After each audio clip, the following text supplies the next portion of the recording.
right, well, those of you who know me well know that I actually started my professional career working with at-risk youth in residential treatment. And as a result of that, after I got my master's degree and before I went back into full-time ministry, I had the opportunity to be the administrator for a boys' home in Kansas. It was an interim job, and one that I was not really expecting to take.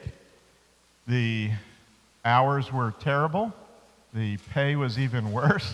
But I felt obligated to step in. I'd actually taken a temporary position there as one of the counselors on staff, and I think probably the first week that I was there, the manager, the director of the program, had a kind of a nervous breakdown.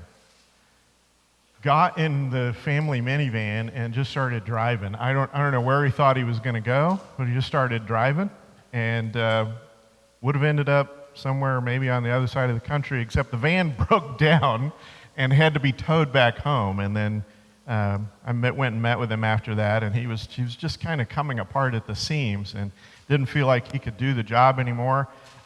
So I ended up stepping in, again, on an interim basis. I wasn't planning to stay there, so I said, well, I will put my experience to use, and we'll try to get things in shape, and then I'll turn it over. I'll help you look for a permanent director, and I'll turn it over to them. Very quickly started to understand why he'd had a nervous breakdown. It was a very challenging work environment. Residential care often is, but this one in particular was kind of a mess. It had only existed for about 6 months, and they were really struggling to get everything together. The owner had a bad habit of undermining the staff. They would sort of create policies and enforce disciplines and all kinds of things like that, and then he would come in and want to sort of play Santa Claus with the residents and would undermine everything the staff had done. And then there was all these agencies. There's all these agencies. If you've ever worked in social services or ever worked with at-risk youth, you know that there's a lot of agencies involved. And their stated purpose, all of them, their stated purpose is to seek the best interest of the child. The problem is that nobody actually agrees on what the best interest of the child is. And so what you have is all these individuals and all these agencies all vying for control of the situation, and of course each of them have a vested interest in pursuing their goals as an organization, and so you have all of these competing agendas. On the day that I finally managed to hire my replacement, we had a surprise inspection by social services. They came in and started grilling me on stuff, and we had a battle. We had a battle on it. It was them against me, and it took me most of the day to convince them that I had only come on board with this organization to solve the very problems that they were now critiquing me for. That was the nature of that sort of work. There are always critics, and there is no person involved or no agency involved that's fully prepared to give anyone else involved enough authority to actually do the job that needs to be done. Authority is an incredibly important tool for humanity, and it is a tool that we fight over and that we very seldom use well. We have to understand that authority is the foundation of every human relationship. And you might be surprised to hear me say that it's not love, it's not proximity, it's not even utility, it's authority. How we use authority, who we give authority to, this is the foundation of human relationship. That being said, authority probably doesn't mean what you think it means.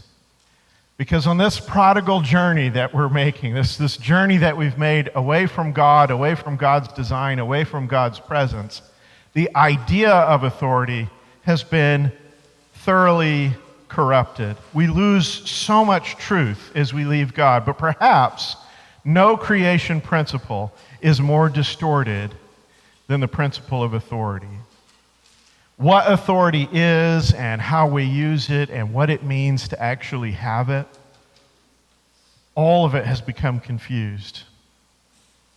And I want to communicate to you this morning that authority in this fallen world, the way that we think about authority and the way that we exercise authority, it is really the inverse of God's design. So let's start here. You imagine two children on the playground. One starts telling the other what they want them to do, start giving them instructions. And the second one says, "You can't tell me what to do. You're not," you know the rest of this? "You're not the boss of me. You are not the boss of me." This is what authority is about among humanity. It's all about dividing up everyone into who is the boss of me and who is not. It's the way that we have learned to think about authority. It's a distorted version. And naturally, when we embrace this distorted version of authority, our objective becomes to be the boss. I would rather be the boss than the one who's bossed around. Or at the very least, I'm going to try to convince myself that nobody is my boss, that I don't answer to anyone. This is delusional and stupid, but this is what we try to convince ourselves of. Where does it all go wrong? Well, first of all, God is the ultimate and perfect authority. As the origin of everything, everything comes from God. There is no one that has more claim to authority, and no one has a prior claim to authority than God does. And unlike every human being that you have ever known, God wields his authority perfectly. It doesn't always make sense to us. We don't always understand what God is doing, but we have faith that there is a plan at work, and what God is doing ultimately ends in perfection. So Isaiah 45:18 says, "This is what the Lord says, He who created the heavens, He is God. He who fashioned and made the earth, He founded it. He did not create it to be empty, but formed it to be inhabited. He says, I am the Lord, and there is no others." And in other words, kids, God rules. God rules. Creation is His design, and He designed it for you to be in it. If there is any authority ever that should be, any authority that should be recognized, it's the authority of God. But what does humanity do? Humanity rejects that authority. Or as Paul puts it in Romans 1, they knew God, but they chose not to glorify God or give thanks to God. It's kind of like humanity turns on God and says, "You can't tell me what to do. You're not the boss of me." See, the first and most persistent sin of humanity is to displace God as the ultimate and perfect authority. It's literally where the world starts to go wrong. It's where authority, our whole definition and the principle of authority, goes all wonky.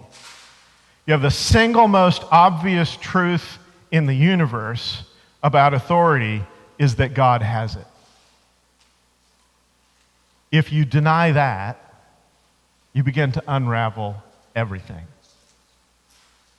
And so what do we see? We see an unraveling of authority in human relationships. Remember in Genesis 2, the ideal of family life is that a man's going to leave his father and mother's household, form a new household by cleaving to his wife. They will become one, and the offspring will come from that union. That's in Genesis 2. By Genesis 3, God says to Eve, your desire will be for your husband, and he will rule over you. Folks, that is a description, not a prescription. Okay? God's not saying this is the way that it's supposed to be. He's saying this is the way it's going to be because authority is broken. He will rule over you because authority is broken. Everything has changed. Everything has become a power struggle. The practice of authority degenerates into a power struggle. If God's authority doesn't matter, then the question is, whose does? And humanity spends the rest of its history in a continuous battle to decide. And so, husbands are engaged in a power struggle with their wives. Parents are engaged in power struggles with their children. Siblings are involved in power struggles with each other. And eventually, it translates to tribes and nations and countries. Everybody's competing to see who gets to be the boss of everyone else. Now, we consider the mythology of authority in our culture. It is great and varied. There are a lot of points that we could focus on, but there's one that's central to all of it, one central deception, and I want to focus exclusively on that this morning. It is this prodigal myth. Authority is the power to enforce one's will. Authority means I have the power to be the boss. I can call the shots. I can do what I want when I want. And people who have that authority also have the power to deny that authority to others.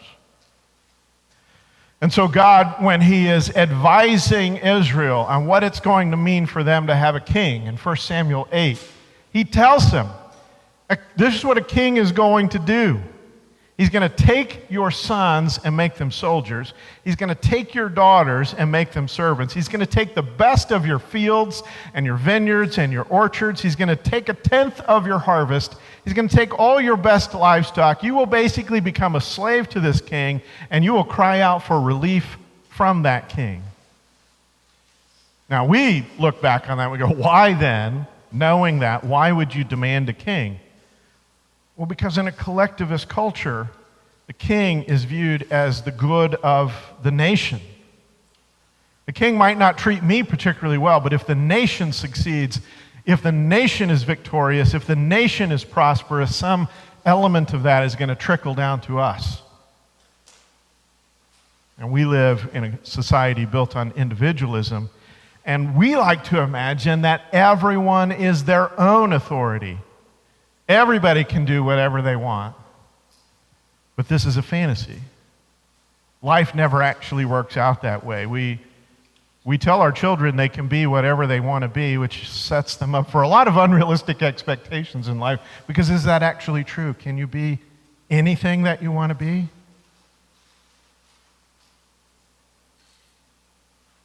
Everybody who gets to be what they wanted to be or thought they wanted to be means somebody else is going to be denied that opportunity. This is the reality. We can't all pursue our own ends and have everybody be equally successful. We can't have it all at the same time. But we chase that power. We chase that power, we follow whatever selfish path we think might yield that power to us. And so yes, when we look back on a time of kings and empires, we could say that things have changed. But to some extent, the more things change, the more they stay the same. The question remains, who will be the boss and who will be bossed around? Because human authority is nearly always decided by might. Now, we look back at history, that's fairly obvious. One empire is in control of everything, another empire comes along and conquers that empire, and now they're in control of everything. And people gather around the king that they think is going to bring them victory over their neighbors. At the level of community, those families, those households, those clans that have land and wealth and men to fight battles, those are the ones who have authority.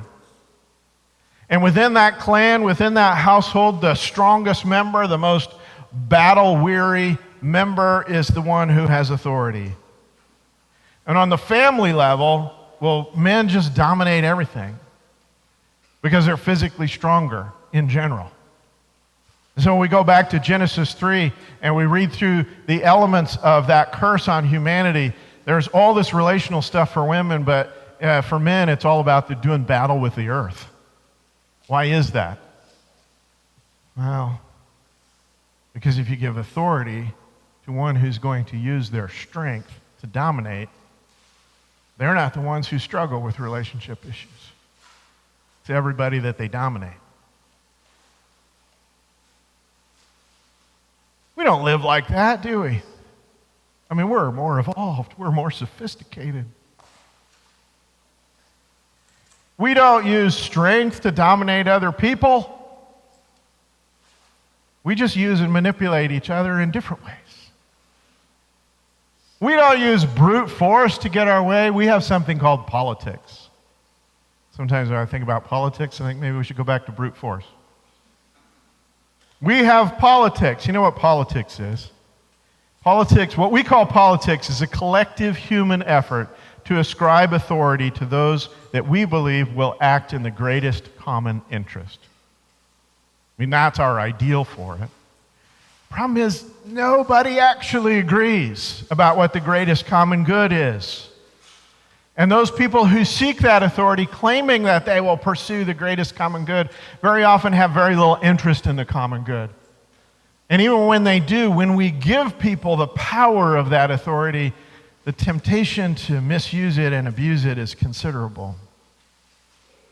So what happens then, since we're not in agreement and since we use authority poorly?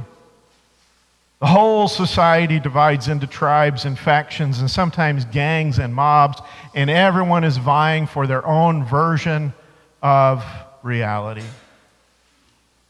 So maybe the way that we function falls short of declaring war on each other, but we're not above using threats, and we're not above terror. We're not above vandalism and intimidation and propaganda and slander and harassment and manipulation and persecution.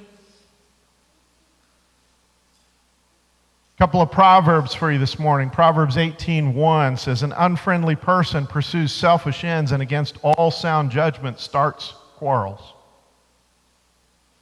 The second verse in that passage, very much like it. Proverbs 18:2, "Fools find no pleasure in understanding, but delight in airing their own opinions."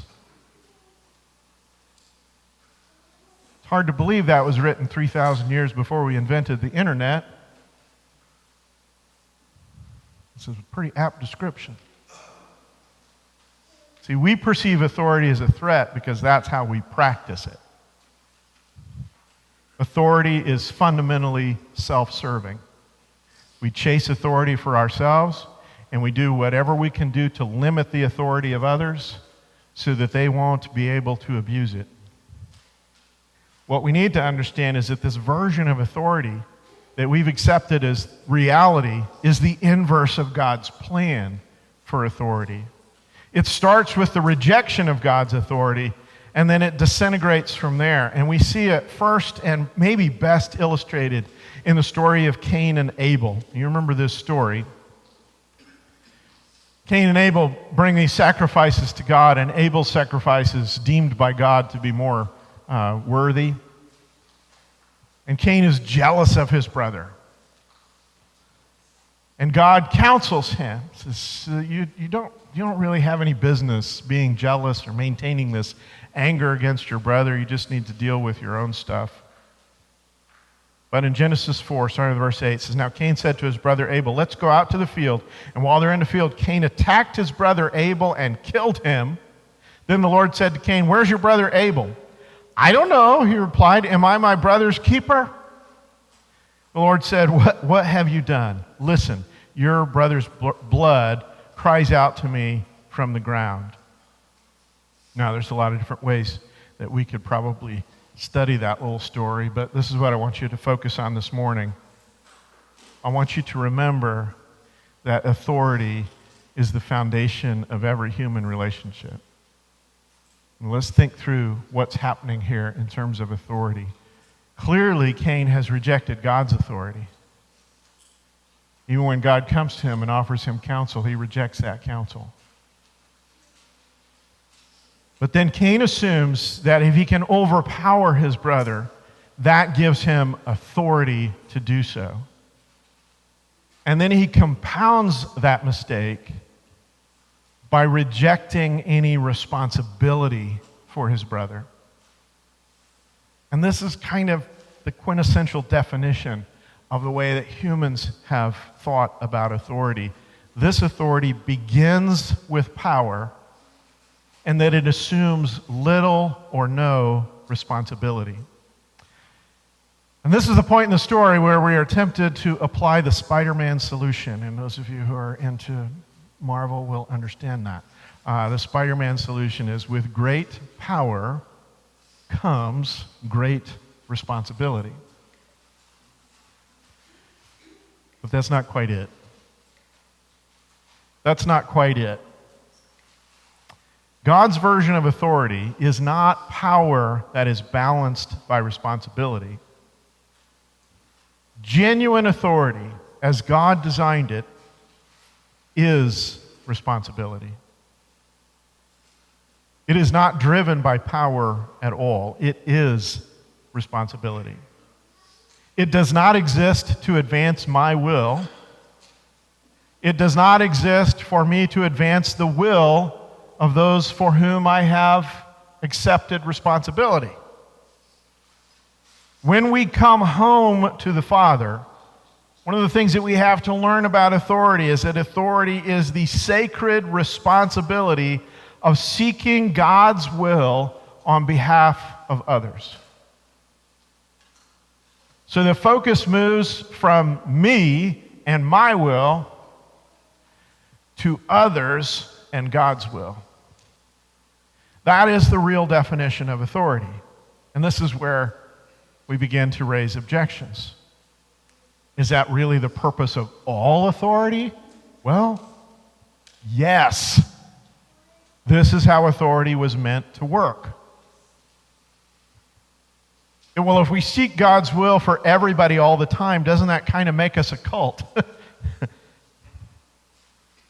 A cult is when I seek my authority for everybody all the time, my will for everybody all the time, and I claim God's authority to do so. When we ask people to follow God's authority, that is faith. Does that mean that we force our faith on everybody? Well, let's think about that for a minute. Does God force faith on humanity? Is it God's will that we should be forced to follow him, or that we should follow him voluntarily? Well, if we're always pursuing God's will, does that mean that we're going to be at a 24/7 church service? This is a big anxiety for a lot of Christians. Believe me, nobody wants that, least of all those of us who run the church services. Does God want you to not live your life? To not go to work? To not raise your family? To not pursue his mission? Of course not.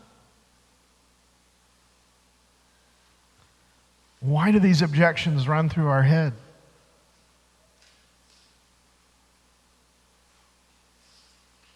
We are slow to embrace the authority that is all about God's will, because we are extremely reluctant to surrender our selfish ambition. And so we question it. And we question it because we have nurtured this fear that somehow God's will won't be enough for us. I can't focus on others all the time, because what happens if nobody is looking out for me?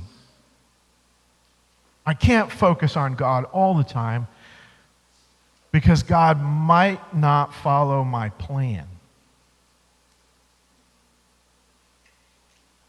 Proverbs 3, 5, and 6 says, trust in the Lord with all your heart and lean not on your own understanding. In all your ways submit to him, and he'll make your paths straight. In other words, your plan will never be better than God's plan. I put that on kids' notes. You probably should write it down in your notes too. Your plan will never be better than God's plan. We don't want to be other-focused, and we don't want to be led by God because we're still kind of nurturing this delusion that at some point we're going to have an idea that's better than God's idea. And the idea that we pursue might be easier in some ways. It might involve more immediate gratification. It might be about the pursuit of worldly comfort, but I promise you at the end of the day, it will not be a better idea. It will not be a better plan. Jesus says in John 14:6, I am the way and the truth and the life. No one comes to the Father except through me.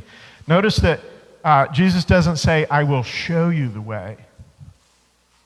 He doesn't say that I will teach you the truth. He doesn't say I'm going to lead you to life. He says, I am these things. I am these things. Because the finest expression of authority is Christ-like selflessness. It's because of Jesus that we know what a real authority actually looks like. Jesus is one with God, and yet he humbles himself even to death. He has all of the authority. But in fact, Scripture tells us he has the authority because of the sacrifice that he is willing to make. He always had the power to enforce his own will, but instead he seeks God's will for humanity. And humanity responds to him with great love and affection, right? Not so much. Humanity kind of hates him for it. It doesn't really make any sense, except that the world doesn't do authority the way that Jesus does. And this is kind of our main objection. When we think about what authority really is, the way God really designed authority to be, we say, well, it can't function that way because the world doesn't function that way. And you're right, the world doesn't function that way. The world's idea of authority is selfish and ugly and broken. But we have this opportunity. This part of this sermon series is about household. It's about household, and this is why the household is so important. The Christian home and the Christian church, those households have the opportunity to be kingdom outposts, to function differently than the world functions. Does it always work out? We've all known some Christian households that are still pretty much founded on selfish ideas. We've all been to churches where a lot of very worldly ideas about authority were being employed to control the outcome of things. So no, it doesn't always work out. But maybe that's what we're used to. But that's not what we're called to. We're called to live under the servant kingship of Jesus.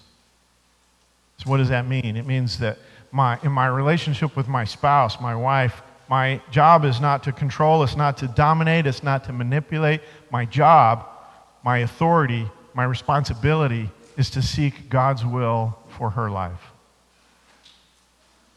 As parents, our authority, our responsibility is not to raise our children for our glory. It's not to raise our children for their own glory. It's to raise our children for God's glory.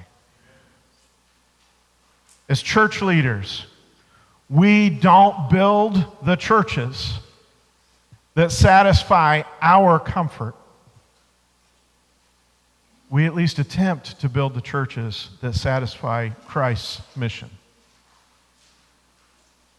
And in all of our relationships, even our relationships with our enemies, we are to use authority to see God's will done.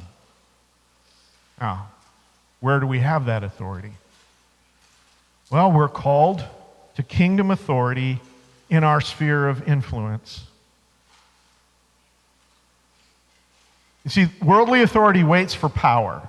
It all begins with power. So we wait until we have power, or power has somehow been granted to us, or we get a title or something that gives us this power and thus authority over others. Worldly authority waits for that power, and then maybe it will assume some level of responsibility. But true authority doesn't begin with power. It begins by assuming the responsibility. What does that mean? It means authority in the kingdom is this: if you have the opportunity to bless, be a blessing. If you have an obligation to provide guidance as a parent or a church leader or a leader in any capacity, provide encouragement and correction. If you can be an influence in another person's life, be an influence for godliness. See, nobody has to grant us power to do those things. We can assume that authority as a form of responsibility for others.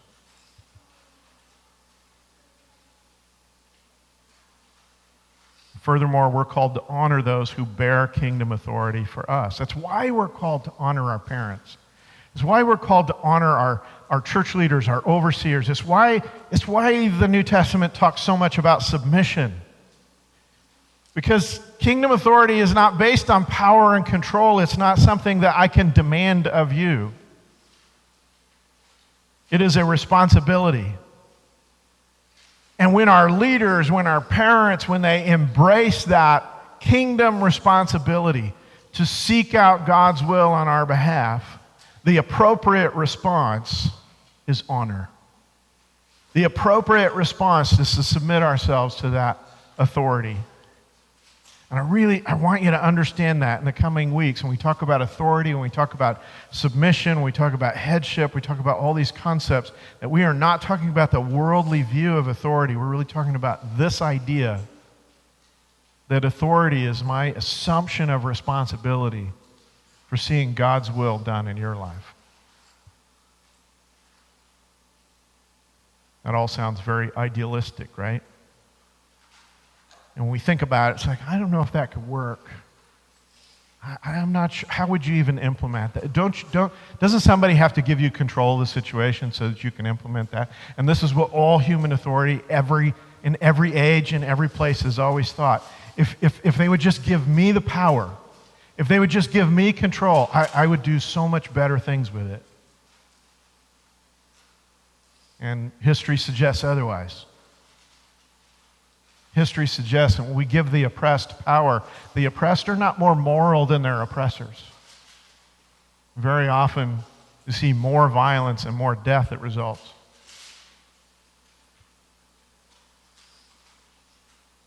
What we've got to learn is that power is not the basis of authority. Power is the servant of authority.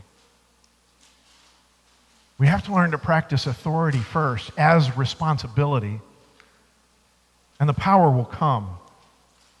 In the kingdom, authority begins when we embrace that responsibility, and God gives us the power to do what needs to be done. There's a really fascinating little passage in John 14, starting with verse 12. Jesus says, Truly I tell you, whoever believes in me will do the works that I have been doing, and they will do even greater things than these, because I'm going to the Father. And I will do whatever you ask in my name, so that the Father may be glorified in the Son. You may ask me for anything in my name, and I will do it. That's such a crazy statement. Jesus telling his followers, you're gonna do greater things than I did.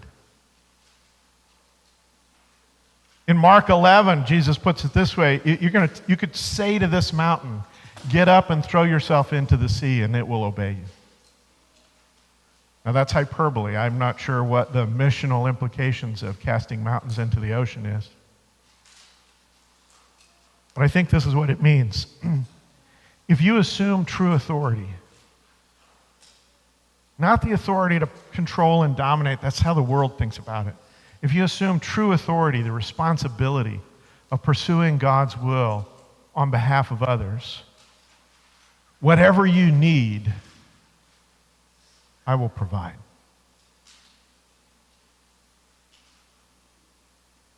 God empowers us to be different. So yeah, the rest of the world doesn't work this way. But God empowers us to work differently than the world. Gives us His Spirit. And through His Spirit, we receive various gifts. We receive the fruits of the Spirit. We can live a transformed life. And so young people, my challenge to you this morning is this: embrace the weirdness. Yes, following Jesus, following these principles, living this different way of life, living the Jesus way of things is going to make you weird in this world. But understand that it makes you weird in this world because this world is deeply, deeply broken. So embrace the weirdness. God gives you the power to be different. Gives you the power to be something else. Jesus says in John 16:33, I've told you these things so that in me you may have peace. In this world you will have trouble. But take heart. I have overcome the world. Any one of us who's lived long enough knows that that's first part of that's true. In this world you will have trouble. But Jesus has overcome the world. What does it mean? It means that we can practice authority differently. Because if you meet Jesus with your surrender, He will meet you with His life. That is the promise of the gospel.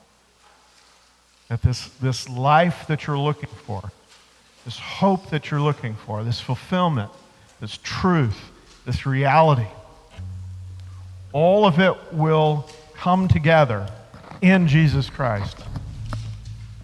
But you have to learn to stop trying to pursue your own power to make it happen. You have to come into His power. Let Him be in control. His plan is going to be the better plan. When we surrender ourselves to that, He floods us with His life. And His life will bring us all the things that we were searching for and couldn't find before.